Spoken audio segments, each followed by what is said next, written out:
السلام علیکم ورحمۃ اللہ وبرکاتہ۔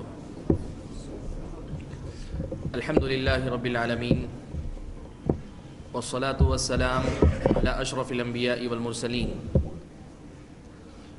وعلی آلہ واصحابہ اجمعین ومن تبعہم بإحسان الی یوم الدین، اما بعد، یا ایہا الذین آمنوا اتقوا اللہ حق تقاتہ ولا تموتن الا وانتم مسلمون، یا ایہا الناس اتقوا ربکم الذی خلقکم من نفس واحدہ وخلق منها زوجها وبث منهما رجالا كثيرا ونساء واتقوا الله الذي تساءلون به والأرحام إن الله كان عليكم رقيبا، يا أيها الذين آمنوا اتقوا الله وقولوا قولا سديدا يصلح لكم أعمالكم ويغفر لكم ذنوبكم ومن يطع الله ورسوله فقد فاز فوزا عظيما،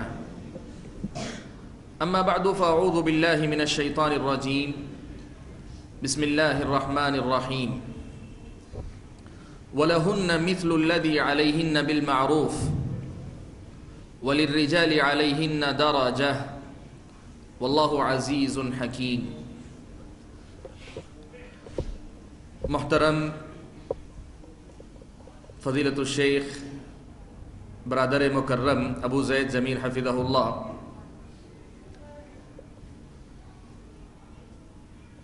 نوجوان بھائیوں، میرے بزرگوں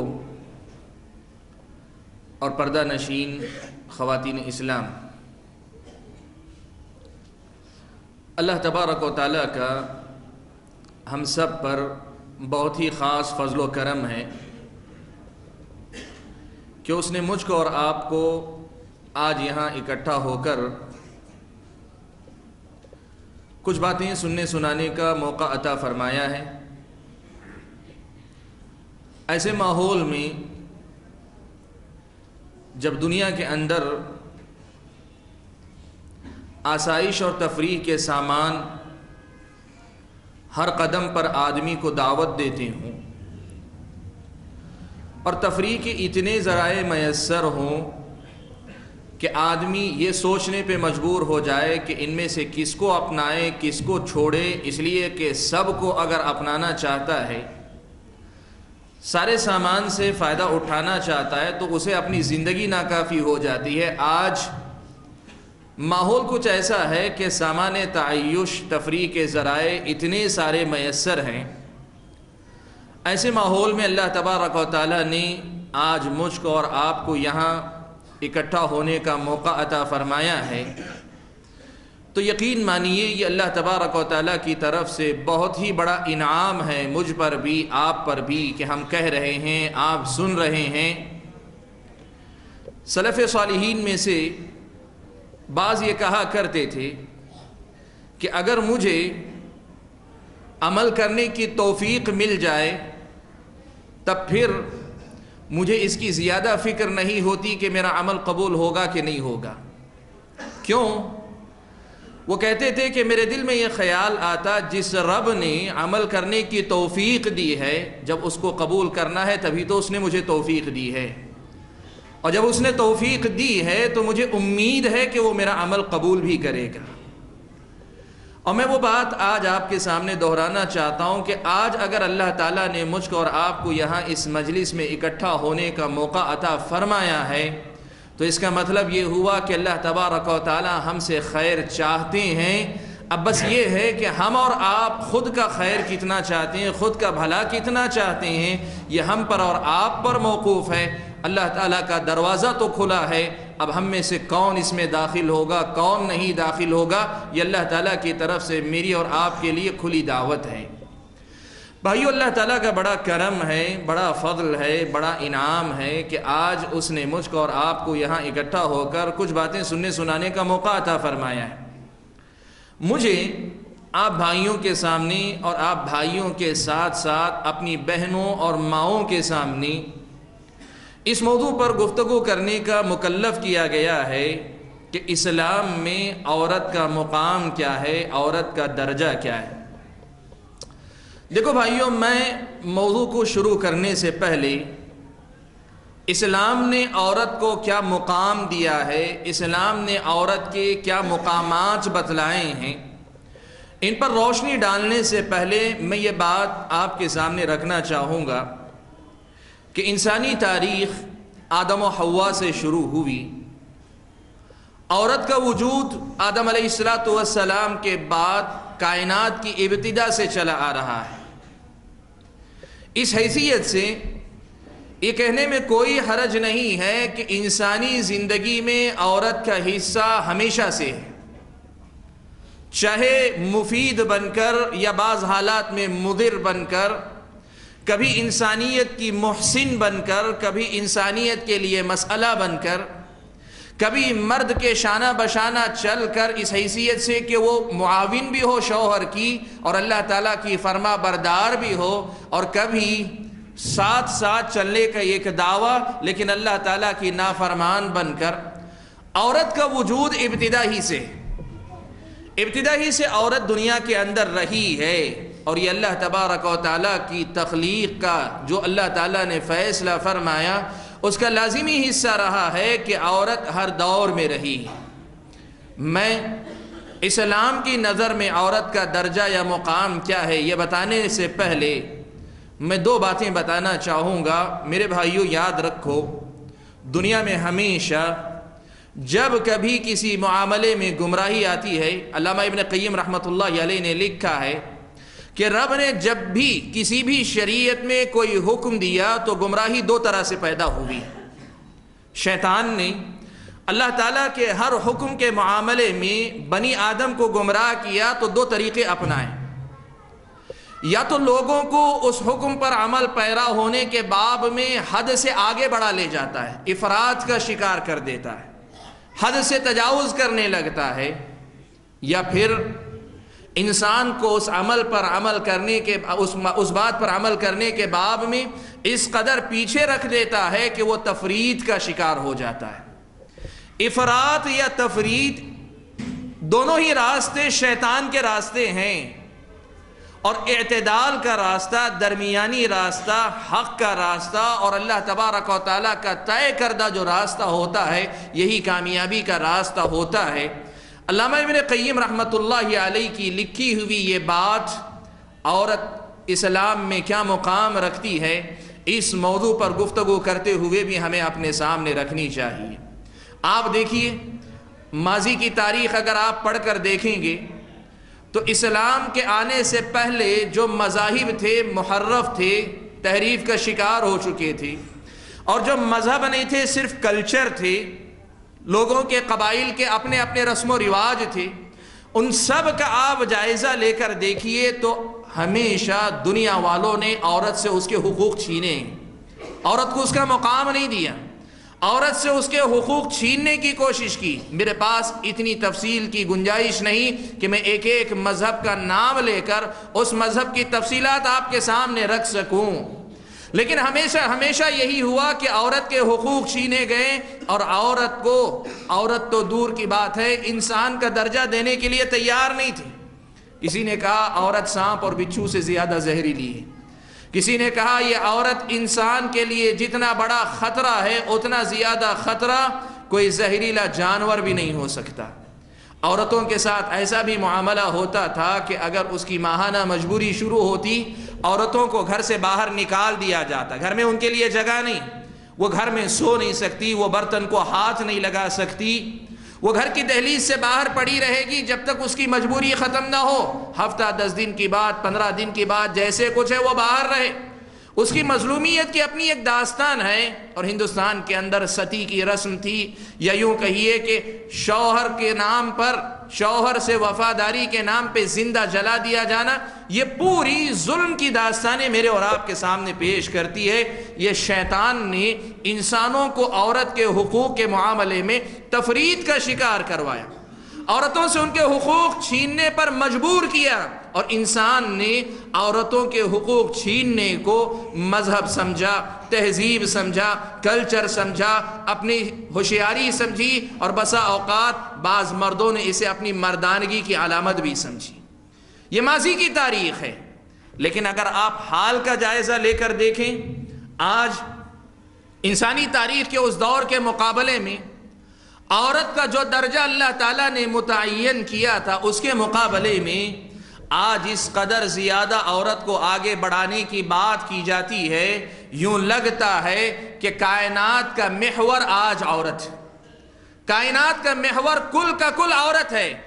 ایک آدمی آپ دیکھیں، جتنے سیریل ہیں، جتنے فلم ہیں، اور جتنے سارے یہ آپ کے سامنے ایڈورٹائزمنٹ کی دنیا ہے، یہ ساری چیزیں آج ہمارے معاشرے کی ترجمان ہیں۔ اور اگر آپ ان پر نظر رکھیں تو آپ یہ بات دیکھیں گے، کیا میڈیا کی بات کریں، اخبارات کی، ٹی وی چینلز کی، کیا فلموں کی بات کریں، سیریلز کی، کیا آپ بات کریں لوگوں کے جو گفتگو میں تذکرے آتے ہیں، ایسے لگتا ہے کہ ساری دنیا صرف عورت کے اطراف ہی گھومتی، ساری فلمیں عورت کے موضوع پر، عورت کے اطراف۔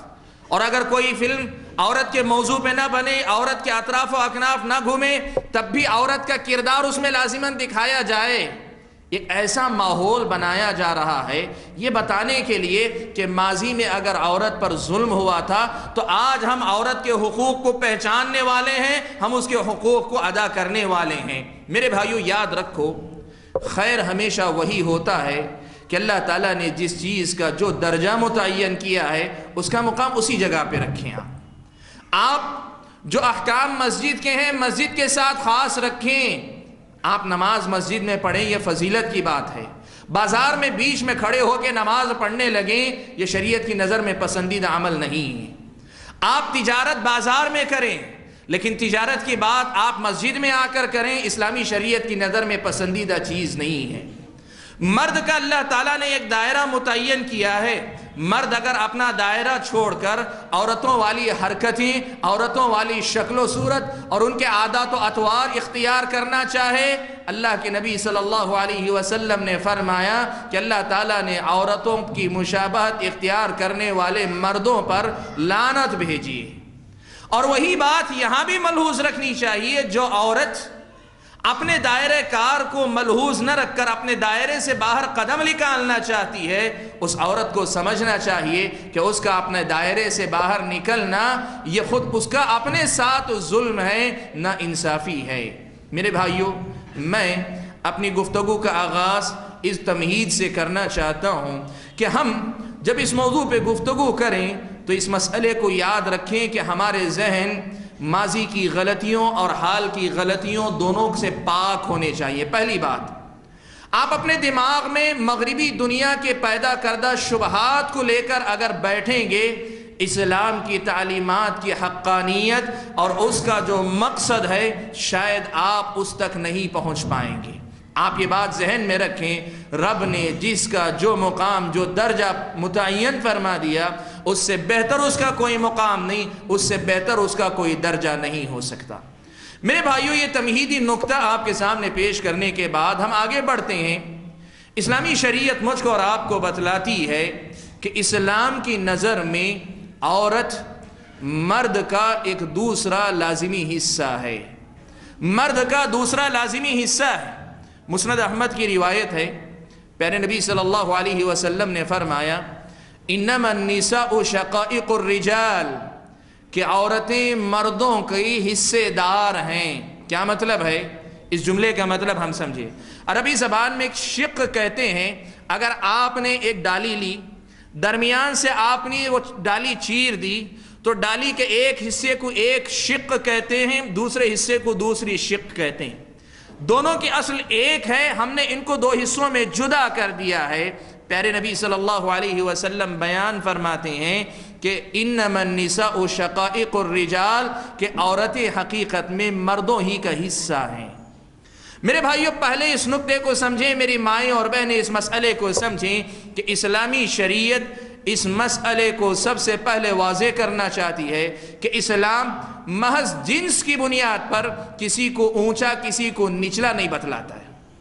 عورت مرد بہت اونچا ہے اس کے جنس کے اعتبار سے، عورت نچلی ہے اس کے جنس کے اعتبار سے، عورت گری ہوئی ہے، مرد بڑا معزز ہے، جو تصور آپ ہندوستان میں طبقاتی نظام کے اندر دیکھتے ہیں، وہ برہمن ہے تو وہ ہمیشہ معزز ہے، یہ اگر نچلی ذات کا ہے تو وہ نچلا ہے۔ یہ تصور مرد اور عورت کے درمیان فرق کرنے کے اس باب میں اسلامی شریعت نے مجھ کو اور آپ کو نہیں دیا۔ اللہ کے نبی نے بیان فرمایا مسند احمد کی اس روایت میں کہ مرد اور عورت حقیقت میں ایک دوسرے کا حصہ ہیں، اور شاعر نے اسے کتنے پیارے انداز میں سمجھایا، کہا وجود زن سے ہے تصویر کائنات میں رنگ، وجود زن سے ہے تصویر کائنات میں رنگ، اسی کے ساز سے ہے زندگی کا سوز دروں۔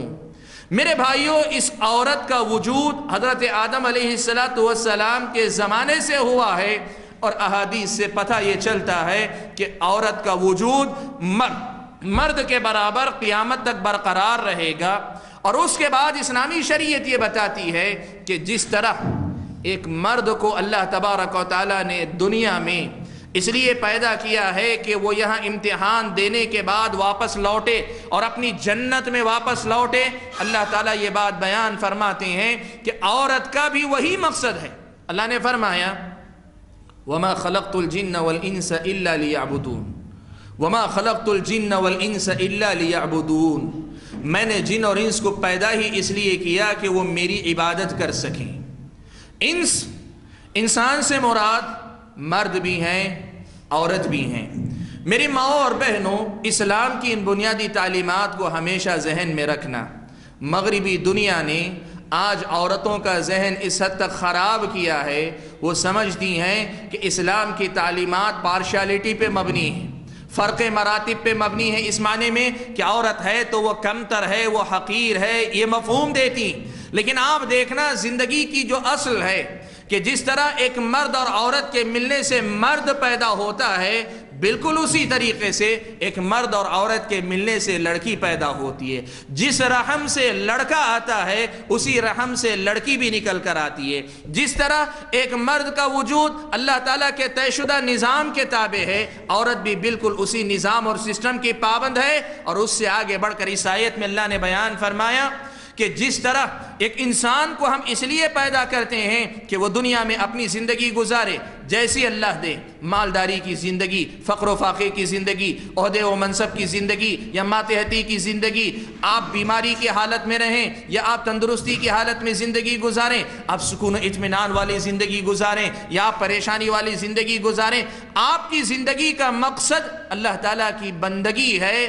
اسلام یہ بتلاتا ہے کہ یہ خاتون بھی اپنی زندگی کے اندر اسی مقصد کے لیے پیدا کی گئی ہے جو مقصد مرد کے پیدا کیے جانے کا ہے۔ جو مقصد مرد کے پیدا کیے جانے کا ہے وہی مقصد عورت کے بھی پیدا کیے جانے کا ہے۔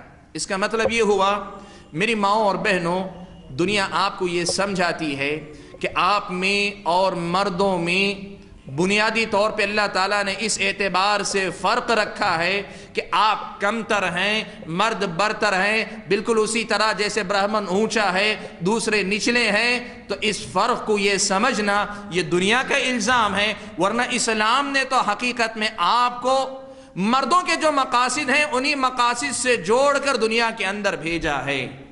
لیکن ان دو مقاصد کے بعد اللہ تبارک و تعالیٰ نے ایک تیسری بات بھی بیان فرمائی۔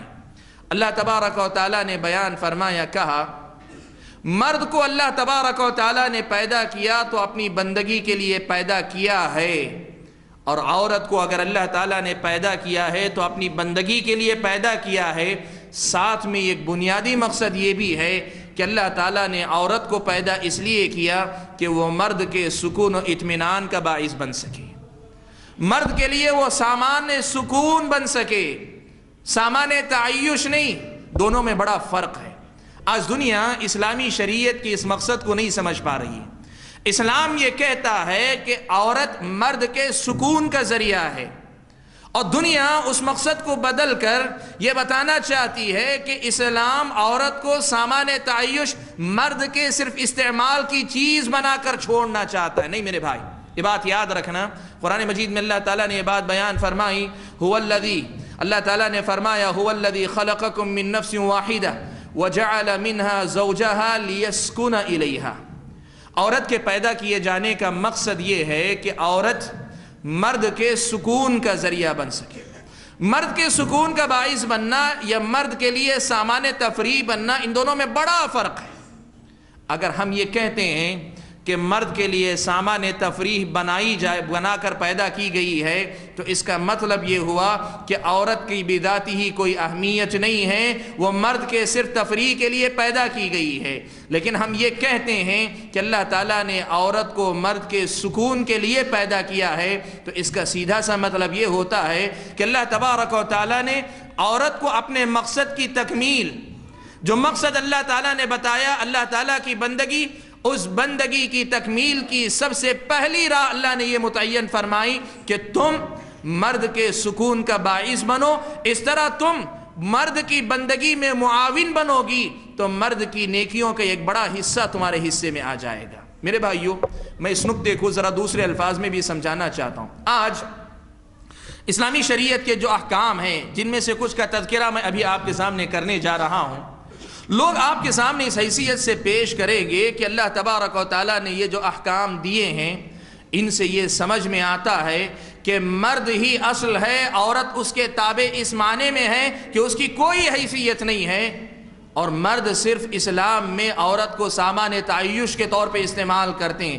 اسی لیے مرد کو 4 شادیوں کی اجازت ہے، عورت کو 1 سے زائد کی اجازت نہیں ہے، وغیرہ وغیرہ، یہ ساری باتیں آپ کے سامنے آتی ہیں۔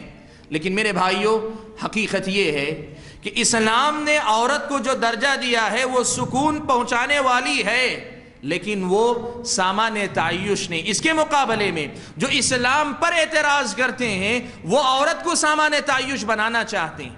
اسلامی احکام سے آزاد کر کے وہ عورت کو سامان تعیش، عیش و عشرت کا سامان بنانے کا ارادہ ان کا اپنا ہے۔ آپ دیکھیں، 4 شادیوں کی دعوت دینے والے یا 4 شادیوں کی بات کرنے والے جو اہل علم ہیں، ان کی اپنی زندگیاں آپ دیکھیں یا ان کے جیسے مردوں کی زندگیاں دیکھیں، ان کی زندگی میں اسلام کی پابندی کے پہلو سے آپ دیکھیں گے تو آپ یہ دیکھیں عورت کی عزت ان کی زندگی میں آپ کو نظر آئے گی۔ لیکن وہی جو اس حکم پہ اعتراض کرتے ہیں، آپ ان کی زندگیاں دیکھیں، ان کا معاشرہ دیکھیں، ان کا کلچر دیکھیں، آپ کو نظر آئے گا کہ وہ عورت کی عزت کم کرتے ہیں، عورت کو تفریح کا سامان زیادہ بناتے ہیں۔ میرے بھائیوں، بات کو لوٹ کر میں یہ بات بتانا چاہتا ہوں کہ قرآن مجید میں اللہ تعالیٰ نے یہ بات بیان فرمائی کہ عورت کو اللہ تعالیٰ کی بندگی کے لیے پیدا کیا گیا، جیسے مرد کے لیے مرد کو پیدا کیا گیا۔ ساتھ میں اللہ تعالیٰ نے یہ بھی بیان فرمایا کہ عورت کو اللہ تعالیٰ نے مرد کے سکون کے لیے پیدا کیا ہے۔ یہ مقصد اللہ تبارک و تعالیٰ کا، اللہ تعالیٰ کی بندگی کا ایک حصہ ہے۔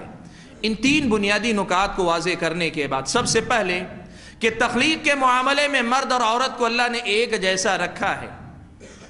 اللہ تعالیٰ نے زندگی کا مقصد عورت کا بھی وہی رکھا ہے جو مرد کے لیے رکھا ہے۔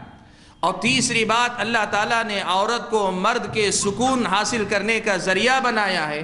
ان 3 بنیادی نکات کو واضح کرنے کے بعد میں آپ حضرات کے سامنے یہ بات رکھنا چاہتا ہوں کہ قرآن مجید میں اللہ تبارک و تعالیٰ نے یہ بات بیان فرمائی کہ جس طرح اللہ تبارک و تعالیٰ نے مرد کے لیے زندگی گزارنے کا ایک طریقہ متعین کیا ہے، بالکل اسی طرح اللہ تبارک و تعالیٰ نے عورت کے لیے بھی ایک درجہ، ایک راستہ اللہ تعالیٰ نے متعین فرمایا۔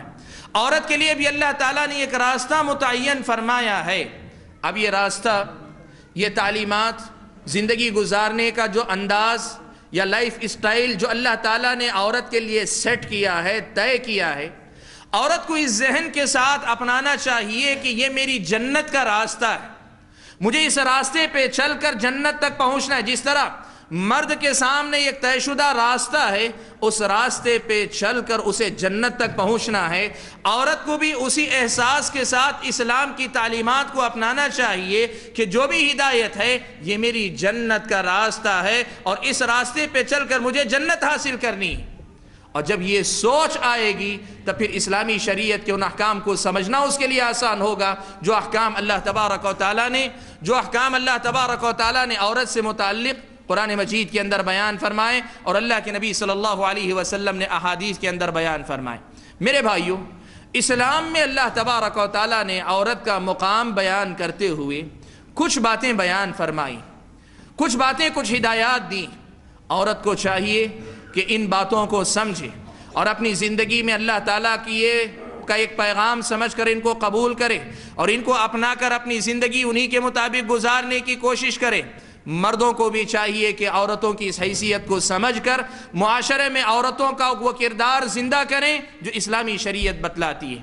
اللہ تبارک و تعالیٰ نے عورتوں سے متعلق سب سے پہلی ہدایت جو مردوں سے الگ اللہ نے بیان کی، میں جو بات بتانا چاہ رہا ہوں پہلے میں نے بتائی وہ کچھ باتیں جو مرد اور عورت کے درمیان مشترک نظر آتی، لیکن اللہ تعالیٰ نے عورت کو اس کی جنت کا راستہ ایک الگ متعین کیا ہے، مرد کے لیے اس کی جنت کا راستہ ایک الگ متعین کیا ہے۔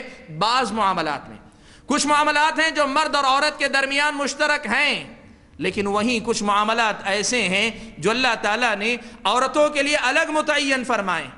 اب عورت کو اسے اس نظریے سے نہیں دیکھنا ہے کہ میرے اور مرد کے درمیان یہ فرق کیوں ہے، اسے یہ دیکھنا چاہیے کہ اللہ تعالیٰ نے مجھے دنیا میں بھیجا ہے جنت میں آنے کے لیے، اللہ نے میرے لیے یہ راستہ متعین کیا ہے اور میرے لیے یہ راستہ متعین کیا ہے۔ میرے بھائیوں، مجھے یہ بات کہنے دیں کہ آج عورت سے متعلق جتنی اسلامی تعلیم کے اسلام کے جتنی تعلیمات ہیں ان تمام کو مساوات کے موضوع پہ، مرد اور زن کے درمیان، عورت اور مرد کے درمیان مساوات کے نام پر لوگ پامال کرنا چاہتے ہیں۔ لوگ یہ چاہتے ہیں کہ جو بات مرد کے لیے کہی جائے وہی عورت کے لیے کہی جائے، نہیں۔ آپ یہ بات یاد رکھیں، اللہ تبارک و تعالیٰ نے اسلامی شریعت میں عورت کا جو مقام، عورت کی جو ذمہ داریاں، عورت کے لیے جو کام، عورت سے متعلق جو احکام رکھے ہیں، ان کا تعلق عورت کا وہ راستہ ہے جس پہ چل کے اسے جنت میں جانا ہے، اور مرد کا وہ راستہ ہے جس پہ چل کر اسے جنت میں جانا ہے۔ اس فرق کو آپ اسی حیثیت سے دیکھیں کہ یہ جنت تک پہنچنے کے دو راستے ہیں، کچھ باتیں مشترک ہیں، وہی کچھ باتیں مختلف ہیں، اور مختلف باتیں کسی کو اونچا نیچا کرنے کے لیے نہیں۔ اللہ تعالیٰ نے چاہا یہ کہ اس راستے سے چل کر عورت آئے، اس راستے سے چل کر مرد آئے۔ اب دونوں کے دونوں اپنی جگہ پہ امتحان دے رہے ہیں۔ میرے بھائیوں، آج اس معاشرے کے اندر اسلامی شریعت کے یہ جو احکامات ہیں جن کو ہم عورت اور مرد کے درمیان فرق کی بات کرتے ہیں، دنیا والے یہ کہہ کر مٹانا چاہتے ہیں کہ مرد اور عورت میں کوئی فرق نہیں۔ میری ماں اور بہنوں، یاد رکھنا یہ اس دنیا کا سب سے بڑا جھوٹ ہے۔ اگر کوئی یہ کہتا ہے کہ مرد اور عورت کے درمیان کوئی فرق نہیں ہے تب پھر یہ دنیا کا سب سے بڑا جھوٹ ہے۔ اسلامی شریعت یہ بتاتی ہے کہ بہت سارے معاملات میں مرد اور عورت کے درمیان کوئی فرق نہیں ہے، بہت سارے معاملات میں یقیناً، جیسے میں نے ابھی کچھ باتیں پہلے بتائی کہ مقصد وہی ہے جو ان کا تھا، تخلیق ویسے ہی ہوتی ہے جیسے ان کی ہوتی ہے، لیکن وہی اسلام یہ بتاتا ہے کہ بعض معاملات میں مرد اور عورت کے درمیان فرق ہے، اور اس فرق کا لحاظ رکھ کے چلنا یہی اصل میں اسلام ہے۔ اور دنیا یہ دھوکہ دینا چاہتی ہے کہ مرد اور عورت کے درمیان کوئی فرق نہیں، سارے معاملات میں دونوں ایک ہیں۔ سبحان اللہ، مجھے بڑا تعجب ہوتا ہے آپ کس حیثیت سے بات کریں گے۔ تخلیق کی اگر آپ بات کریں، آپ تخلیق کی بات کریں، جسمانی ساخت میں اللہ نے مرد اور عورت کے درمیان فرق رکھا ہے، اتنا واضح فرق ہے۔ اگر دونوں ایک ہیں تو پھر اس فرق کی وجہ کیا ہے؟ ایک، اللہ تبارک و تعالیٰ نے عورتوں اور مردوں کے معاملات میں فرق رکھا ہے۔ میں زیادہ وضاحتیں نہیں کرنا چاہتا، آپ سمجھ سکتے ہیں، ماہانہ مجبوری کا معاملہ عورت کے ساتھ ہے، مرد کے ساتھ اللہ نے نہیں رکھا۔ آپ دیکھیں، آواز کی اگر بات کریں، مردانہ آواز کے اندر اللہ تعالیٰ نے فطری طور پہ وہ گرج، وہ گھن، وہ کڑک رکھی۔ فطری طور پہ مرد کی آواز میں فرق اللہ نے رکھا ہے، عورت کی آواز اس کے مقابلے میں اللہ تعالیٰ نے نرم و نازک رکھی ہے۔ آپ جسمانی ساخت کی بات کریں، عام طور پر ایک ہی ماں باپ سے پیدا ہونے والے بھائی بہن جسمانی ساخت کے اعتبار سے مرد طاقتور اور عورت نسبتاً اس کے مقابلے میں کمزور نہیں، نازک ہوا کرتی۔ ایسے بہت سارے فرق ہیں جو اللہ تعالیٰ نے رکھے، اور آج مجھے یہ بات کہنے دے جو یہ پیغام دینا چاہتے ہیں کہ مرد اور عورت ایک ہے۔ سبحان اللہ، مجھے بڑا تعجب ہوتا ہے، اتنا بڑا نعرہ، اتنا بڑا جھوٹ بولتے ہیں اور خود اس کے ساتھ اپنی زندگی کے اندر وہ فرق ملحوظ رکھتے ہیں۔ میں نے بہت سارے پہلوؤں کا جائزہ لیا، میں نے دیکھا، سفر آپ کرتے ہیں، شاپنگ مال آپ دیکھتے ہیں، حمامات بنے ہوتے ہیں، لیڈیز ٹوائلٹ الگ ہے، جینٹس ٹوائلٹ الگ ہے۔ کیوں ہے بھائی؟ دونوں ایک ہیں تو ایک رکھو۔ اور اگر بات کریں سفر کے اندر، آپ دیکھیں بہت ساری بسوں کے اندر یہ معاملہ، ہم ان کی بات نہیں کر رہے ہیں، ہم بات ان کی کر رہے ہیں جو یہ کہتے ہیں کہ کوئی فرق نہیں۔ آپ دیکھیں بس میں سواری ہو، لکھا ہوتا ہے آگے سے مرد سوار ہو، پیچھے سے عورتیں، یا آگے سے مرد یا عورتیں آگے سے، پیچھے سے مرد، دو دروازے اگر بس کے کہتے ہیں یہاں سے عورتیں سوار ہوں گی، یہاں سے مرد۔ بعض علاقوں میں ہم نے یہ فرق دیکھا، ہم نے یہ فرق دیکھا کہ بعض علاقوں میں یہ لکھا ہوتا ہے کہ بس کی اگلی سیٹیں، فلاں سیٹیں عورتوں کے لیے خالی رکھی جائیں، مردوں کے لیے نہ رکھی جائیں۔ لوگ ابھی ایک مسئلہ یہ بھی استعمال کرتے ہیں، لیڈیز فرسٹ۔ کیوں فرسٹ سیکنڈ کی بات کرتے ہو؟ جب فرق نہیں ہے تو کوئی فرق نہیں۔ بات یہی ہے، اگر فرق نہیں تو پھر کوئی فرق نہیں، اور اگر فرق یہاں کرتے ہو اپنی عقل سے، جب فرق کرتے ہو اس سے تو بہتر ہے رب نے جن معاملات میں فرق رکھا ہے اس فرق کو تسلیم کر لو۔ اللہ نے جن معاملات میں فرق رکھا ہے، یہ بات یاد رکھنا، یہ بہت بڑا دھوکہ ہے جو بہت سارے لوگ مجھ کو اور آپ کو دیتے ہیں۔ یہ کہتے ہیں کہ مرد اور عورت کے درمیان کوئی فرق نہیں۔ اسلام بڑا معتدل مذہب ہے، اسلام بڑا ہی مثالی مذہب ہے، اسلامی شریعت بڑی ہی مثالی شریعت ہے۔ اسلام یہ معاملہ بتلاتا ہے کہ بہت سے معاملات ایسے ہیں جس میں مرد اور عورت کے درمیان فرق نہیں۔ جنت کمانے کا حق مرد کو بھی ہے، عورت کو بھی ہے۔ مال کے مالک بننے کا حق مرد کو بھی ہے، عورت کو بھی ہے۔ بہت سارے معاملات میں دونوں شریک ہیں، لیکن وہیں اسلام یہ کہتا ہے کچھ معاملات میں اللہ نے مردوں کو الگ رکھا ہے، عورتوں کو الگ رکھا ہے، چاہے وہ ان کی فطری معاملات ہو، چاہے ان کے شرعی معاملات ہو، چاہے ان کی فطری ضرورتوں کی بات ہو یا شرعی ضرورتوں کی بات ہو۔ میری ماں اور بہنوں، آج میں یہی پیغام آپ کو بنیادی دینا چاہتا ہوں کہ آج یہ جو دنیا پروپیگنڈا کرتی ہے، اس پروپیگنڈے کا شکار مت ہونا۔ آپ یہ دیکھنا اسلامی شریعت نے یہ کہا ہے کہ بنیادی کچھ باتیں اس میں آپ برابر کی شریک ہیں، لیکن اس کے بعد آپ کی کچھ باتیں آپ کے ساتھ خاص ہیں، مردوں کی کچھ باتیں مردوں کے ساتھ خاص ہیں۔ مردوں کو مردوں جیسا رہنا چاہیے، عورتوں کو عورتوں جیسا رہنا چاہیے، اور اس فرق کو ملحوظ رکھیں گے تبھی یہ چلے گی، تبھی یہ خوبصورتی۔ آپ یہ بات یاد رکھیں۔ میں اس وضاحت کے بعد آگے بڑھنا چاہوں گا اور یہ نقطہ سمجھانا چاہوں گا کہ وہ کون سے معاملات ہیں جن میں اللہ تعالیٰ نے عورت کو مردوں سے الگ رکھا ہے۔ کچھ معاملات ہیں، بطور مثال کچھ ذکر کروں گا، ان کی روشنی میں آپ سمجھ جائیں گے انشاءاللہ۔ سب سے پہلا معاملہ، اللہ تبارک و تعالیٰ نے یہ بات بیان فرمائی کہ دنیا کا نظام چلنے کے لیے، سسٹم چلنے کے لیے اللہ تبارک و تعالیٰ نے یہ بات بیان فرمائی، کہا وَلَهُنَّ مِثْلُ الَّذِي عَلَيْهِنَّ بِالْمَعْرُوفِ۔ بھئی عورتوں کو جس طریقے سے ان پر کچھ ذمہ داریاں رکھی گئی ہیں، بالکل اسی طرح اللہ تعالیٰ نے ان کے کچھ حقوق بھی رکھے ہیں۔ پہلی بات، عورتوں پر ذمہ داریاں ہیں، عورتوں کی ذمہ داریوں کے ساتھ ان پر اللہ تعالیٰ نے کچھ حقوق بھی رکھے ہیں، لیکن اللہ نے فرمایا وَلِلرِّجَالِ عَلَيْهِنَّ دَرَجَةٌ۔ لیکن اللہ تعالیٰ نے جو فیصلہ کیا ہے اس فیصلے کے مطابق اللہ تعالیٰ نے بعض معاملات میں مرد کو عورت پر ایک درجہ عطا فرمایا ہے۔ ایک درجہ اللہ تعالیٰ نے مرد کو عورت کے مقابلے میں اونچا دیا ہے۔ کس اعتبار سے؟ کچھ کام، کچھ ذمہ داریاں، کچھ اللہ تعالیٰ کے احکام ہیں جو اللہ نے مردوں کو دیے ہیں، عورتوں کو نہیں دیے۔ مثال کے طور پر ابھی مجھ سے پہلے والے مقرر نے آپ کے سامنے ذکر کیا کہ اللہ تبارک و تعالیٰ نے قیادت کی ذمہ داری، امامت کی ذمہ داری، حکومت کی ذمہ داری مردوں کو دی، اس لیے کہ قیادت میں، حکومت میں جنگ لڑنی پڑتی ہے، بہت سارے معاملات کرنے پڑتے ہیں، اور عورت کے اندر اللہ تبارک و تعالیٰ نے جو معاملات رکھے ہیں اس کے اعتبار سے مرد جو جھیل سکتا ہے، مرد جتنا برداشت کر سکتا ہے، شاید عورت اس درجے تک نہیں پہنچ پائے گی۔ اللہ تعالیٰ نے یہ سب سے پہلا نقطہ سمجھایا کہ کچھ معاملات میں اللہ تعالیٰ نے یہ چاہا کہ یہ ذمہ داری مرد اٹھائیں، یہ کام مردوں کے ہیں، اس لیے اللہ تعالیٰ نے مردوں کو عورتوں کے مقابلے میں ایک درجہ عطا فرمایا ہے کچھ مسائل کے اندر۔ یہ بنیادی فرق نہیں ہے کہ عورت نچلی ہے، مرد اونچا ہے، نہیں۔ اسلام کی نظر میں ایک عورت جو مقصد زندگی ہے، اس مقصد زندگی کے اعتبار سے ایک عورت مرد سے زیادہ اونچے درجے کی جنتی ہو سکتی ہے، ایک عورت مرد سے زیادہ نیک ہو سکتی ہے، ایک عورت مرد سے زیادہ فضیلت والی ہو سکتی ہے۔ اسلام کی نظر میں جنس کی بنیاد پہ ایسا فرق نہیں رکھا گیا۔ ذمہ داریوں کے اعتبار سے اللہ نے کہا کہ مرد کو اللہ تعالیٰ نے عورت پر فوقیت عطا کی۔ اس کا لازمی نتیجہ اللہ نے یہ بات بیان فرمایا کہ زندگی میں ہمیشہ عورت مرد کی ذمہ داری ہوا کرتی ہے، مرد عورت کی ذمہ داری نہیں ہوا کرتا۔ یہ پہلا فرق یاد رکھو۔ اللہ تعالیٰ کی شریعت کے مطابق عورت مرد کی ذمہ داری ہوتی ہے، مرد عورت کی ذمہ داری نہیں ہوا کرتا۔ کیا مطلب ہے؟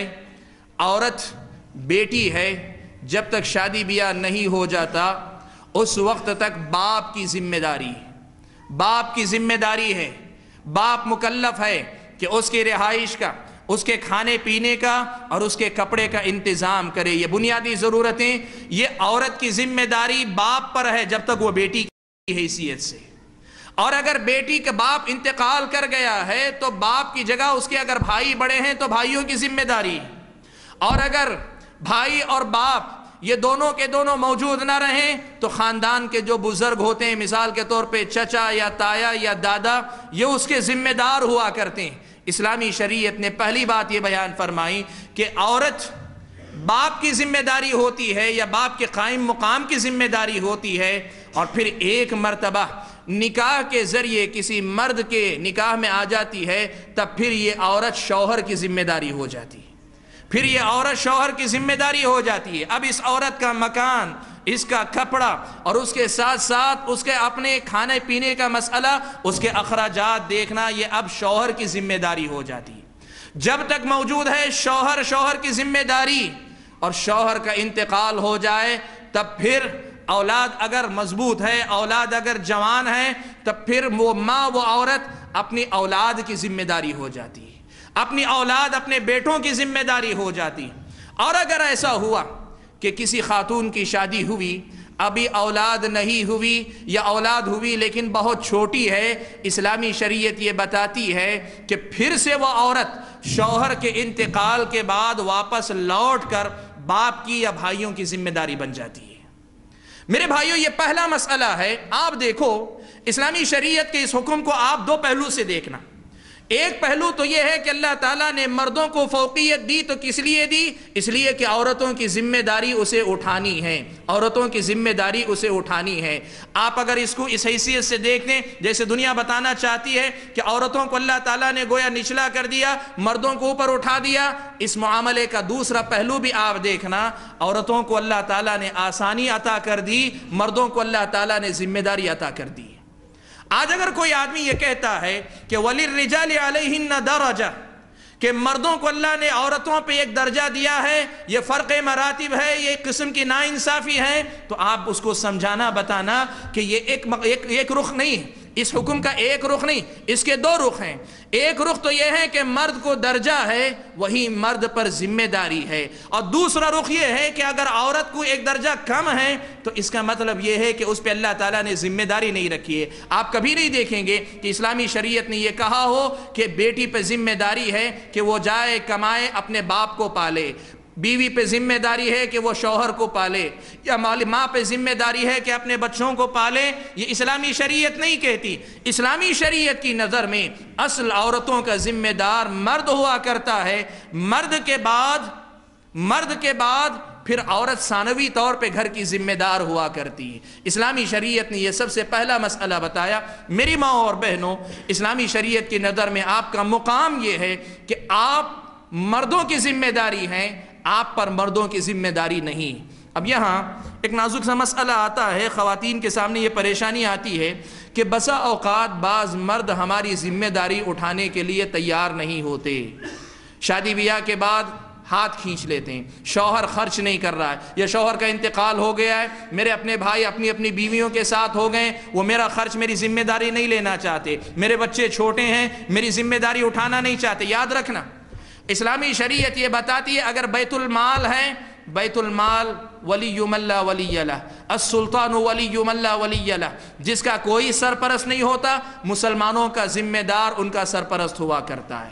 اور اگر ایسا نہیں ہے تب پھر بھائی اچھے ہیں، مضبوط ہیں، اسلامی شریعت آپ کو اس بات کی ہدایت دیتی ہے کہ اگر مسلم حکومت ہے تو حکمران کے پاس، اور اگر مسلم حکومت نہیں تو جو لوگ اثر و رسوخ رکھنے والے ان کے پاس جا کر آپ اپنے حق کے طور پر اپنے بھائیوں سے قبول کر اپنا حق لے سکتی ہیں۔ یہ بھائیوں کی ذمہ داری ہوا کرتی۔ یہ پہلا مسئلہ ہے، آپ اپنے مقام کو اس حیثیت سے پہچانیں کہ اللہ تعالیٰ نے آپ کو یہ درجہ دیا ہے کہ آپ مردوں کی ذمہ داری میں ہیں، مردوں کی ذمہ داری آپ پر نہیں۔ یہ پہلا مسئلہ ہے جسے اللہ نے مرد اور عورت کے درمیان فرق کے طور پہ بیان فرمایا۔ اللہ نے فرمایا الرجال قوامون علی النساء بما فضل اللہ بعضهم علی بعض وبما انفقوا من اموالہم۔ اللہ تعالیٰ نے مردوں کو عورتوں پر قوام بنایا ہے، ذمہ دار بیان کیا۔ کیوں؟ ایک تو اللہ تعالیٰ نے فضیلت عطا فرمائی، فضیلت عطا فرمائی اس حیثیت سے کہ ایک درجہ اللہ نے مردوں کو اوپر رکھا، زیادہ ذمہ داریاں ان پہ ڈالی ہوئی ہیں۔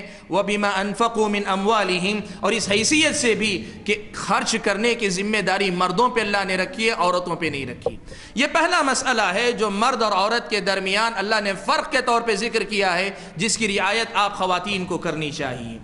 دوسرا مسئلہ جس میں اللہ تعالیٰ نے مردوں کے مقابلے میں عورتوں کو جدا رکھا، وہ مسئلہ یہ ہے کہ اللہ تعالیٰ نے عورتوں کا دائرہ کار، عورتوں کی جنت کا راستہ گلی کوچوں میں نہیں رکھا، اللہ تعالیٰ نے گھر کی چار دیواری میں رکھا ہے۔ یہ اللہ تعالیٰ نے فرق رکھا ہے۔ مرد کی طرح مرد کو اللہ تعالیٰ نے جنت کے راستے کہاں کہاں رکھے ہیں؟ بازار میں تجارت کی راہ سے رکھا ہے۔ اللہ تعالیٰ نے میدان جہاد کے لیے میدان میں جا کر لڑنے کا راستہ رکھا ہے۔ اللہ تعالیٰ نے حکومت، ذمہ داری، عہدہ و منصب، حتیٰ کہ مسجد میں لازمی حاضری کے ذریعے اللہ تعالیٰ نے مرد کی جنت کے راستے یہ طے فرمائے ہیں، تو ان کے مقابلے میں اللہ تعالیٰ نے عورت کا مقام یہ متعین فرمایا کہ تمہاری جنت کا راستہ تمہارے اپنے گھر کے دائرے میں اللہ تعالیٰ نے رکھا ہے، تمہارے اپنے گھر کے دائرے میں اللہ نے رکھا ہے۔ حتیٰ کہ آپ دیکھو اللہ کے نبی صلی اللہ علیہ وسلم نے جب یہ فرمایا کہ لا تمنعوا اماء اللہ مساجد اللہ، اے اللہ کے بندو، اللہ کی بندیوں کو مسجد آنے سے نہ روکو، وہیں اللہ کے نبی نے یہ بھی سمجھا دیا وَبُيُوتُهُنَّ خَيْرٌ لَهُنَّ، عورتوں کے گھر ان کے لیے زیادہ بہتر ہیں۔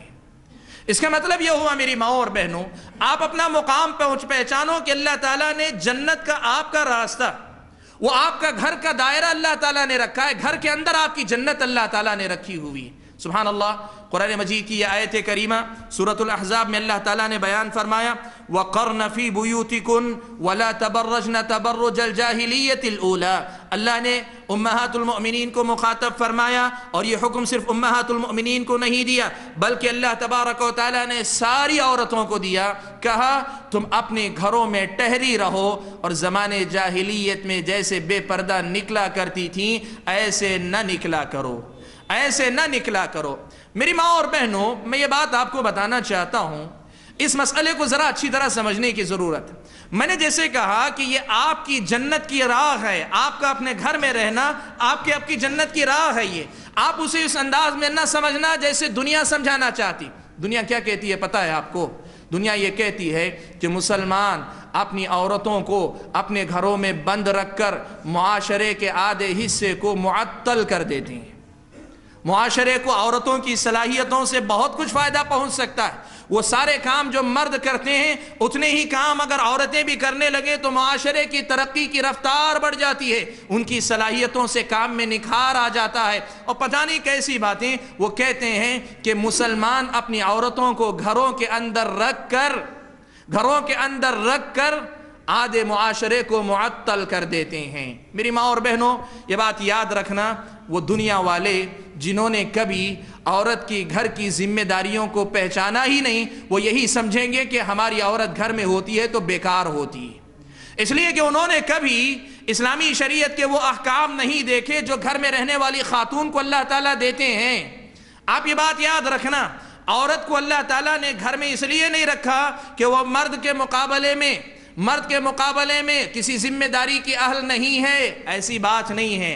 اسلام یہ بتاتا ہے کہ ایک معاشرے کے چلنے کے لیے بازار میں، میدان جنگ میں، حکومت کے اداروں میں اور پتہ نہیں کہاں کہاں سب جگہ مرد کو محنت کرنے کی ضرورت ہے۔ تو ایک صالح معاشرے کے لیے، ایک اچھے خاندانی نظام کے لیے، ایک اچھی نسل کی پرورش کے لیے اور معاشرے کے اندر ایک پرسکون ماحول زندہ کرنے کے لیے گھروں کے اندر کے ماحول کو سدھارنا بہت زیادہ ضروری ہوتا ہے۔ آپ یہ بات یاد رکھنا، آپ کو گھروں میں رہنے کی تعلیم دے کر اسلام آپ کو معطل نہیں کر رہا ہے، اسلام آپ کو یہ بتانا چاہتا ہے کہ تمہاری ذمہ داری گھر کے اندر کی ہے۔ یہ تقسیم کار کی بات، یہ بات تقسیم کار کی ہے کہ باہر کا کام مرد دیکھے گا، اندر کا کام عورت دیکھا کرے گی۔ سبحان اللہ۔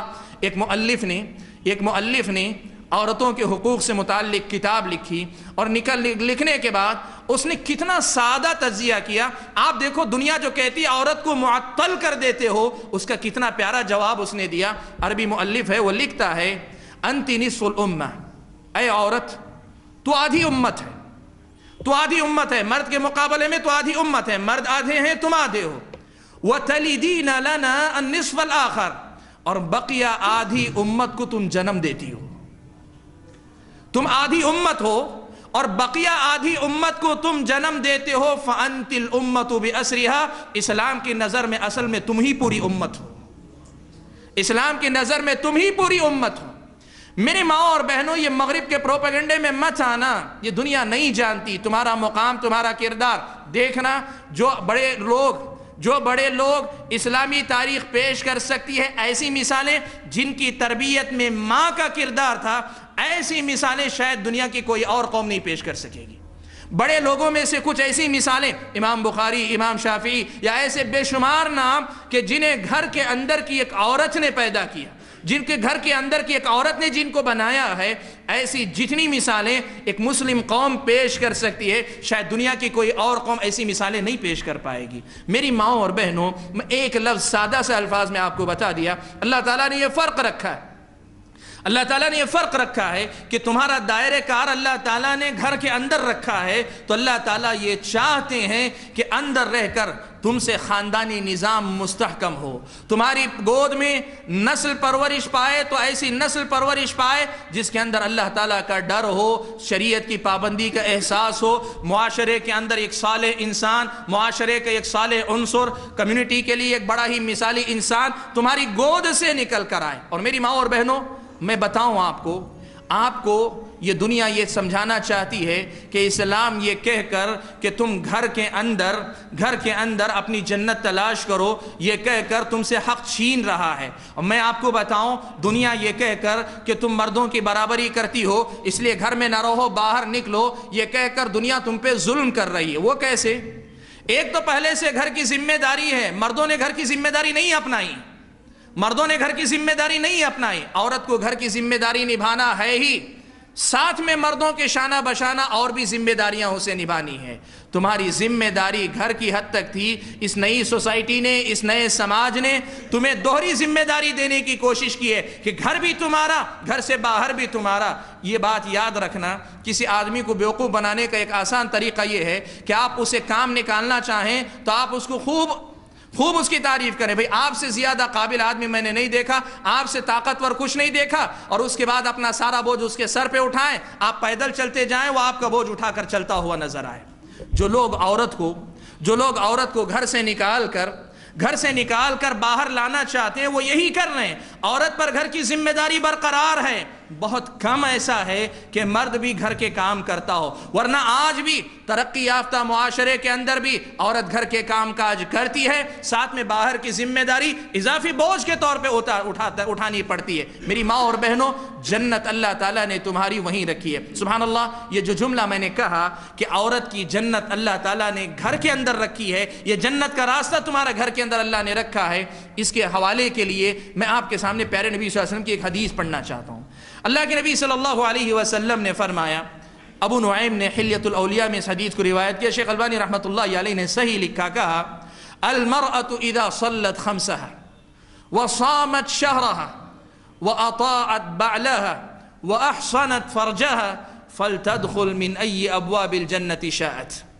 اللہ کے نبی نے فرمایا کہ عورت اگر 5 وقتہ نماز پڑھ لے، وصامت شهرها اپنے 1 مہینے کے روزے رکھ لے، وَأَطَاعَتْ بَعْلَهَا اپنے شوہر کی اطاعت کر لے، وَأَحْسَنَتْ فَرْجَهَا اور اپنی عزت و ناموس کی حفاظت کر لے، ایسی عورت جنت کے جس دروازے سے چاہے داخل ہو جائے۔ آپ دیکھو میری ماں اور بہنوں، میں نے پوری کوشش کی، میں کوئی دعویٰ تو نہیں کروں گا، لیکن مجھے مردوں کے لیے اتنا آسان راستہ گھر بیٹھے اللہ نے کے نبی نے دے دیا، ایسی مثالیں نہیں ملی۔ آپ دیکھو اللہ کے نبی نے 4 کام ذکر کیے۔ کیا کام؟ کہا سب سے پہلے 5 وقتہ نماز عورت کہاں پڑھے گی؟ اس کا گھر بہتر ہے، اس کے لیے گھر کے اندر نماز ہو سکتی ہے، اس کے لیے ضروری نہیں کہ باہر نکلے۔ 1 مہینے کے روزے رکھے، روزے رکھنے کے لیے عورت کو گھر سے باہر جانے کی ضرورت نہیں۔ شوہر کی اطاعت کر لے، شوہر کی اطاعت گھر میں رہ کر ہوتی ہے، گھر سے باہر ایسا کم ہوگا کوئی مرد گھر سے باہر کا کوئی کام عورت کو دیتا ہو، لیکن اصل مقام اطاعت کا گھر کے اندر ہوتا ہے۔ وَأَحْسَنَتْ فَرْجَهَا، اور اپنی عزت و ناموس کی حفاظت کر لے۔ ظاہر بات ہے سڑکوں پہ نکل کر تو نہیں ہوتا، گھر کے اندر جتنا رہے گی اتنا زیادہ محفوظ ہوگی۔ اللہ کے نبی نے فرمایا یہ 4 کام جو عورت کر لے وہ جنت کے جس دروازے سے چاہے داخل ہو جائے۔ سبحان اللہ، بتاؤ کہ اللہ کے نبی صلی اللہ علیہ وسلم کی اس حدیث میں یہ پیغام نہیں ہے کہ خاتون تو خاتون خانہ نہیں ہے، خاتون جنت ہے، تیرا خانہ نہیں، تیری جنت ہے، تیری جنت کا راستہ ہے۔ کتنی پیاری بات اللہ کے نبی صلی اللہ علیہ وسلم نے اس حدیث میں بیان فرما دی۔ میری ماں اور بہنوں، یہ یوں سمجھیے کہ دوسرا بڑا فرق ہے جو اللہ تعالیٰ نے مردوں اور عورتوں کے درمیان رکھا ہے کہ تم اپنا دائرہ کار گھر کے اندر رکھو۔ تیسری بات جو میں آپ کو بتانا چاہوں گا وہ یہ، میری ماں اور بہنوں یاد رکھو، اسلامی شریعت نے تم پر ذمہ داریاں کم رکھی ہیں، یا تم کو مردوں کے مقابلے میں اللہ تعالیٰ نے مردوں کے برابر چلنے کا حکم نہیں دیا، بہت ساری ذمہ داریوں سے مستثنی رکھا ہے، تو اس لیے نہیں رکھا ہے کہ تمہاری حیثیت کم ہے، نہیں، اسلام کی نظر میں تمہارا درجہ اتنا اونچا ہے کہ تم نہ صرف یہ کہ جنت میں جاتی ہو بلکہ مردوں کو جنت میں لے جانے والی ہو۔ تم جنت میں جانے والی نہیں، صرف تم تو جانے والی ہو، لیکن اللہ تعالیٰ نے ان مردوں کو، آج دنیا آپ کو مردوں کے برابر کہنا چاہتی ہے، اسلام یہ بتاتا ہے کہ آپ مردوں کے برابر نہیں، مرد کو جنت تک لے جانے والی ہے۔ آپ دیکھو ماں کی حیثیت سے اللہ کے نبی صلی اللہ علیہ وسلم نے کیا بات بیان فرمائی، ماں کی حیثیت سے اللہ کے نبی نے کیا بات بیان فرمائی۔ صحابی آ کر کہنے لگے میرے والدین کے مجھ پہ کیا حق ہے؟ اللہ کے نبی نے فرمایا ہما جنتک و نارک، کہا تیرے والدین تیری جنت بھی ہے تیری جہنم بھی ہے۔ ماں کی حیثیت سے عورت اسلام کی نظر میں اتنی معتبر ہے کہ ماں کی حیثیت سے وہ ماں جو واقعی معنوں میں ماں کا کردار ادا کرے، وہ ماں جو ماں کی حیثیت سے اپنا فریضہ نبھائے، وہ ماں جو ماں کی حیثیت سے اپنی اولاد کی صحیح تربیت کر لے جائے، اس ماں کا اتنا اونچا درجہ ہے۔ اللہ کے نبی صلی اللہ علیہ وسلم نے یہ بات بیان فرمائی، کہا کہ وہ عورت مردوں کو جنت میں لے جانے والی بن جاتی ہے۔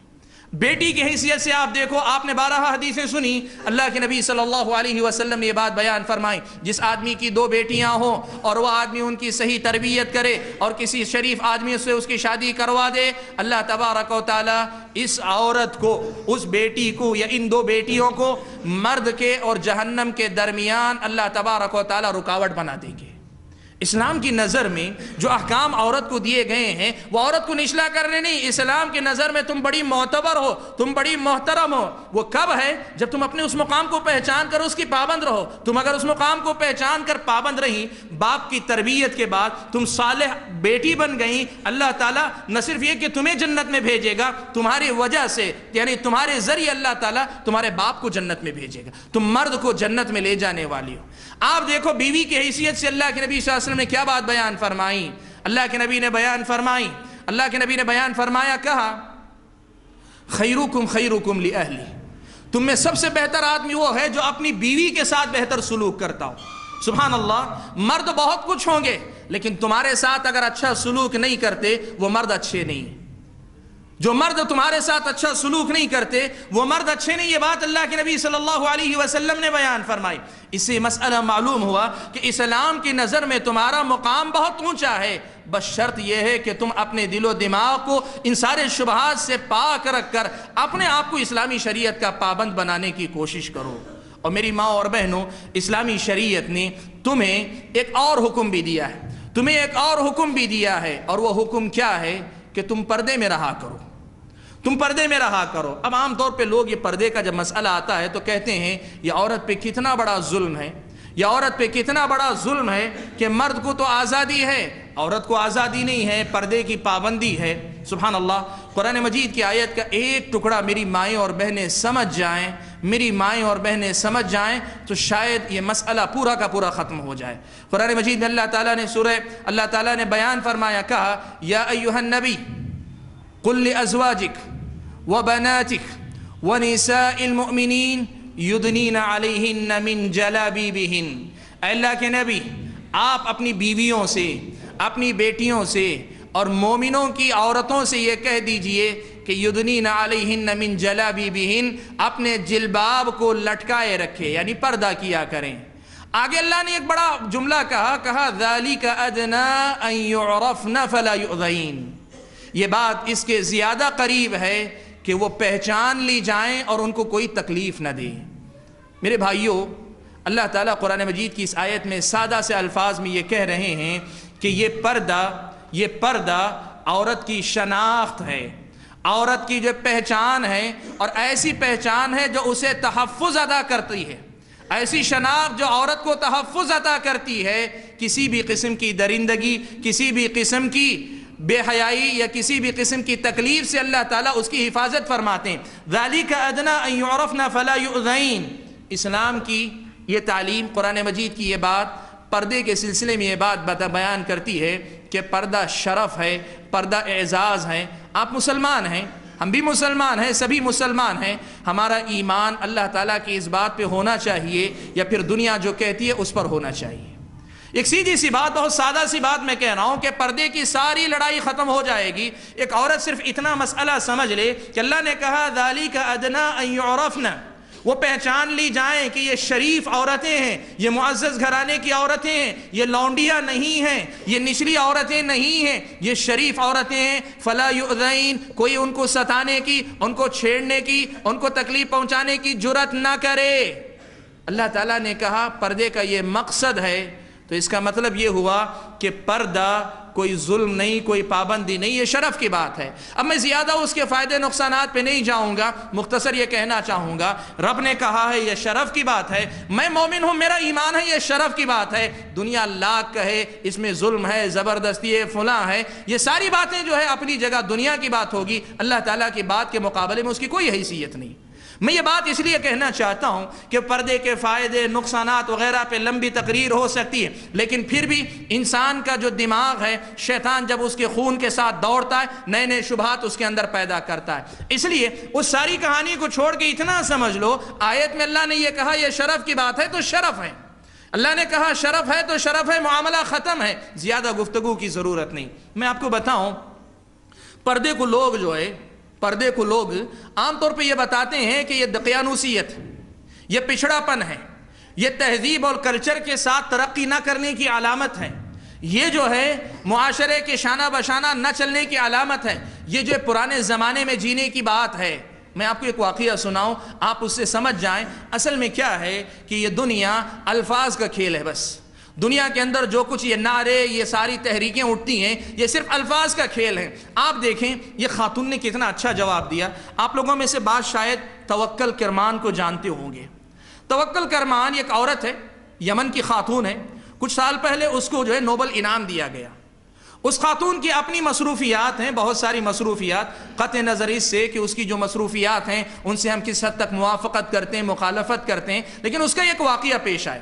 جب اس کو نوبل انعام کیا اناؤنس ہو گیا کہ اب اس کو نوبل انعام ملنے والا ہے، ساری دنیا کی توجہ اس خاتون کی طرف ہو گئی، ساری دنیا کی توجہ اس خاتون کی طرف ہو گئی، اور ساری دنیا جو ہے یہ دیکھتی ہے کہ وہ عورت جو اس حد تک کھل کر سامنے آئی ہے کہ معاشرے کے اندر اپنی شناخت اس مثال اس طریقے سے بنائی کہ نوبل انعام کے حقدار قرار پائی، لیکن وہ خاتون جب بھی باہر نکلتی ہے مکمل لباس پہن کر نکلتی ہے، مکمل لباس پہن کر نکلتی ہے، یعنی یوں سمجھیے کہ اپنے جسم کے حصوں کی نمائش نہیں کرتی، اس لیے کہ دنیا یہی نہ سمجھتی ہے کہ نوبل انعام پانے کے لیے اتنا ترقی یافتہ ہونا ضروری ہے کہ اس کے معیار کو ٹچ کر سکے، اس کے مماثل ہو سکے۔ تو لوگوں کی توقع یہ تھی کہ یہ کوئی ایسی مسلم خاتون ہے جو بالکل مغرب کی خواتین کی طرح ہوگی۔ اس سے کسی نے پوچھ لیا، کہا کہ تم اپنے افکار و خیالات میں، نظریات میں سب اتنی ماڈرن ہو، لیکن تمہارا لباس آج بھی وہی قدامت پسندی والا ہے۔ وہ چہرہ تو کھلا رکھتی ہے لیکن لباس پورا پہنتی ہے۔ تو کہنے لگا کہ جو تم اسے جو ہے ایسے ماڈرن دنیا میں جیتے ہوئے اتنے بیکورڈ خیالات، اتنے پسماندہ خیالات اپنے اندر رکھتی ہو۔ اس خاتون نے جو جواب دیا، میں نے جیسے کہا یہ پردے اردے کی ساری باتیں صرف الفاظ کا کھیل ہے، دیکھیں اس نے کتنا پیارا جواب دیا۔ کہا انسان جب پیدا ہوا تھا ننگا جیتا تھا، بے لباس ہوا کرتا تھا، کپڑے پہننا نہیں آتا تھا، پھر اس نے ترقی کی تو اس تن ڈھانکنے کا اسے پہلے خیال آیا، پتوں سے اس نے اپنے آپ کو ڈھانکنا شروع کیا، پھر اس کے بعد اور ترقی کی، کپڑا ایجاد ہوا، اور کپڑا ایجاد ہوتے ہوتے آج انسان ترقی کی معراج پہ پہنچا ہے کہ وہ اپنے جسم کو ڈھکنا تہذیب سمجھتا ہے۔ آج جسم کو کھولنا دنیا تہذیب سمجھتی ہے، تو میں دنیا کو بتانا چاہتی ہوں کہ تہذیب جسم کو کھولنا نہیں ہے، تہذیب ڈھکنا، جسم کو ڈھکنا اصل میں تہذیب کا کمال ہے۔ جسم کو کھلا رکھنا وہ زمانہ جاہلیت، پتھر کے زمانے میں جینے والے انسان کا طریقہ ہے۔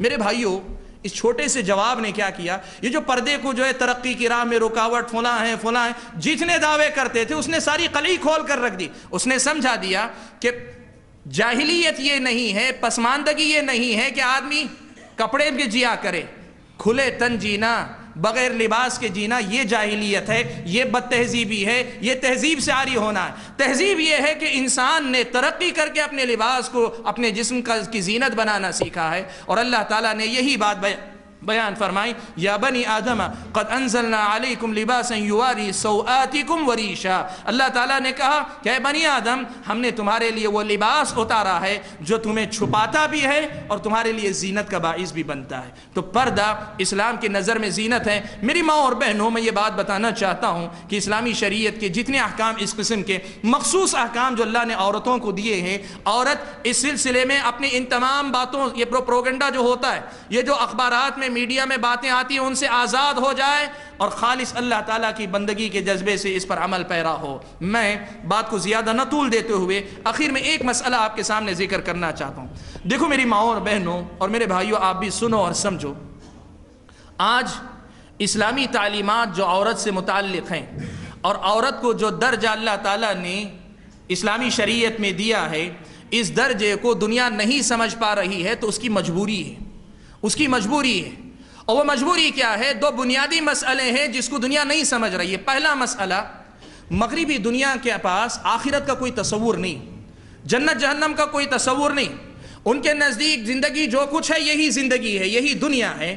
اور جب انسان کا ذہن یہ ہو جائے کہ دنیا یہی ختم ہونے والی ہے، یہی سب کچھ ہے، تو بالکل واقعی معنوں میں یہ سوال کھڑا ہوتا ہے کہ پھر مرد کو اتنی آزادی ہے، عورت پہ اتنی پابندی کیوں ہے؟ دنیا یہی ہے، دنیا یہی ختم ہونے والی ہے، تو پھر مرد کو اتنی آزادی ہے، عورت کو اتنی پابندی کیوں ہے؟ یہ خیال اس ذہن میں پیدا ہوتا ہے جس کے پاس اس دنیا کے بعد کچھ نہیں ہے۔ لیکن ہم اور آپ ایمان رکھنے والے ہیں کہ یہ دنیا کچھ نہیں ہے، اصل زندگی تو اس کے بعد کی زندگی ہے۔ جب ہمارے پاس آخرت کا تصور ہے تو اس فرق کو سمجھنا اور اس فرق کو ملحوظ رکھ کے چلنا ہمارے لیے ممکن ہے۔ ہم یہ کہہ سکتے ہیں کہ اللہ تعالیٰ نے یہ راستہ جنت کا اس کے لیے طے کیا، یہ راستہ جنت کا اس کے لیے طے کیا، جہنم سے بچنے کا طے کیا۔ ہم کہہ سکتے ہیں جب دنیا یہ سمجھتی ہے کہ یہی دنیا سب کچھ ہے تو اسے یہ سمجھ میں نہیں آتا کہ پھر یہ فرق کیوں ہے۔ لیکن اگر جنت پہ ایمان لائے گی تو اسے یہ سمجھنے میں آسانی ہوگی کہ یہ ایک راستہ ہے، وہ بھی ایک راستہ ہے۔ ایک پہلی بات۔ اور دوسری بات، دنیا اسلامی تعلیمات کے اس فرق کے اثر کو کیوں نہیں محسوس کر پاتی؟ بہت سارے غیر مسلم یہ سمجھتے ہیں کہ اسلام نے جو پابندیاں لگائی ہیں صرف عورتوں پہ پابندی لگائی ہے، مردوں کو آزادی۔ وہ کیا سمجھتے ہیں میں آپ کو بتاؤں، وہ مسلم معاشرے کی عورت کو لے کر مغربی معاشرے کے مرد سے موازنہ کرتے ہیں۔ اب مغربی معاشرے میں مرد اتنا آزاد ہے کہ کوئی آپ تصور نہیں کر سکتے۔ وہ مسلم معاشرے کی عورت مغربی معاشرے کے مرد کو لے کے موازنہ کرتے ہیں، کہتے ہیں اس کو اتنی آزادی اور اس کو اتنی پابندی کیوں ہے؟ لیکن اگر وہ ذرا سا فرق کر لیں، اپنی نظر کو سنبھال لیں اور یہ دیکھیں کہ اسلام کی نظر میں عورت بھی پابند ہے، مرد بھی پابند ہے۔ مرد آزاد نہیں اسلام کی نظر میں۔ دنیا کو یہ بات سمجھنی چاہیے۔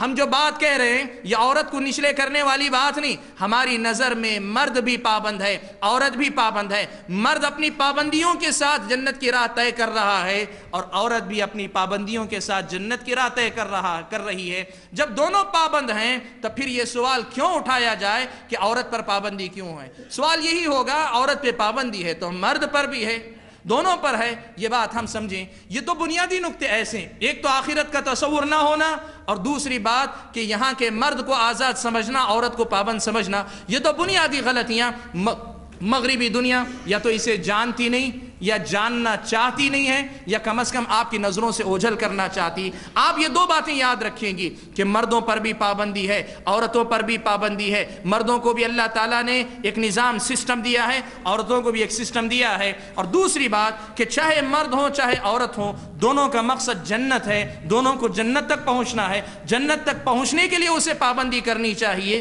تب پھر آدمی کو کسی قسم کی کا تردد نہیں ہوگا، کسی قسم کی پریشانی نہیں ہوگی. اور آخری بات جو میں کہنا چاہوں گا، میری ماؤں اور بہنوں، یہ بات یاد رکھنا، اسلامی شریعت کا کوئی بھی حکم ایسا نظر آئے جس میں تمہیں یہ احساس ہوتا ہو کہ کہیں اللہ تعالی ہمیں مردوں کا غلام بنا رہا ہے، تو آپ یہ بات یاد رکھنا، اس جذبے کے ساتھ اس بات کو اپنانا کہ یہ غلامی مردوں کی غلامی نہیں، یہ اللہ تعالیٰ کی غلامی ہے، یہ اللہ تعالیٰ کی غلامی ہے. آپ ان احکام پہ عمل پیرا ہو کے کسی مرد کے سامنے جھک نہیں رہی ہیں، کسی مرد کے سامنے عاجز نہیں ہو رہی ہیں. آپ پابندی اس لیے نہیں کر رہے ہیں کہ مرد کا آپ کے سامنے اپنی شان جتلا سکے، آپ پابندی اس لیے کر رہی ہیں کہ یہ آپ کے رب کا حکم ہے. آپ غلام مردوں کی نہیں ہیں، آپ غلام رب العالمین کی ہیں. اور یہ سوچ اگر آپ کی آ جائے، پھر کبھی کوئی شبہ مغرب کے لوگ، مشرق کے لوگ، دنیا والے کسی بھی ذریعے سے آپ کے سامنے لائیں، آپ کبھی جھجکیں گے نہیں، کبھی پریشان نہیں ہوں گی. میں زیادہ کچھ نہیں کہنا چاہتا. جو باتیں آج کی اس مجلس میں نے مناسب سمجھی، اسلام میں عورت کا مقام، تو میں نے مقام بتانے سے زیادہ جو شبہات عام طور پہ عورت کے مقام سے متعلق پیدا ہوتے ہیں ان سے متعلق میں نے گفتگو کرنا مناسب سمجھا. جو باتیں اللہ تعالیٰ نے مجھے توفیق دی آپ کے سامنے رکھی، اللہ تعالیٰ سے میں دعا کرتا ہوں کہ اللہ تعالیٰ مجھے اور آپ سبھی بھائیوں اور بہنوں کو جو باتیں کہی سنی گئی ہیں کہنے اور سننے سے زیادہ عمل کی توفیق عطا فرمائے. عورتوں کو اپنا مقام سمجھنے کی توفیق عطا فرمائے، مردوں کو اپنی حیثیت پہچاننے کی توفیق عطا فرمائے، اور دونوں کو باہم تعاون کے ساتھ زندگی گزارنے کی توفیق عطا فرمائے. آمین. وآخر دعوانا الحمد للہ رب العالمین. والسلام علیکم ورحمۃ اللہ وبرکاتہ.